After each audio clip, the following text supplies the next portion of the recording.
Bonjour tout le monde et bienvenue dans cette nouvelle vidéo où nous allons voir ensemble le service de reconnaissance des points de repère, qui est le cinquième et dernier service qui est présenté pour cette série.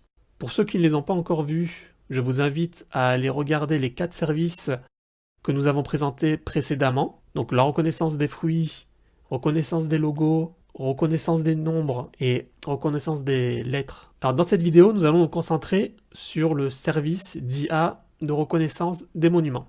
Donc mise en situation, je suis un développeur, je souhaite implémenter une fonctionnalité dans mon application qui me permette, à l'aide d'une image, de reconnaître le monument qui est présent sur celle-ci, donc sur l'image. Comme techniquement je ne sais pas le faire, je vais sur Mana. Arrivé sur la plateforme Mana, je cherche s'il y a un service qui correspond à mes besoins. Je vois que ce service pourrait correspondre à mes besoins. Je clique sur Détails. En lisant la description, je me rends compte que c'est exactement ce que je recherche. Mais avant de l'implémenter, je vais d'abord faire des tests. Le coût du test est ici.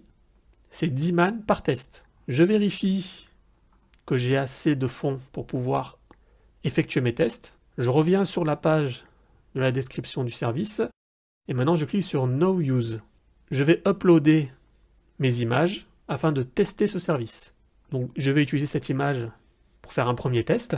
Je vais cliquer sur Confirm and Pay et je vais vérifier si la réponse correspond à l'image.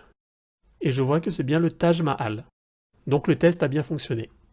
Je vérifie que j'ai bien été amputé de 10 man, c'est le cas. Donc je reviens dans mon service et je vais faire un autre test.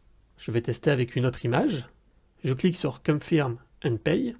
Je traduis le résultat et je vois bien que c'est les ruines anciennes de la cité.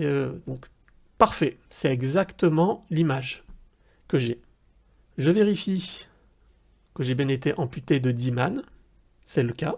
Dans mes orders, donc j'ai bien l'historique des 2 tests que je viens d'effectuer, celui-ci et celui-ci, ainsi que l'ensemble de tous les tests que j'ai effectués avec mon compte. Dans la balance, je vois que j'ai bien 340 man. La fiche concernant les informations sur mon compte, et User API que nous allons voir dans la prochaine vidéo où nous allons implémenter ce service que nous venons de tester dans une application que j'aurai moi-même codée afin de tester l'API. J'espère que cette vidéo vous a plu, n'hésitez pas à la liker, à la partager, et moi je vous dis à très bientôt.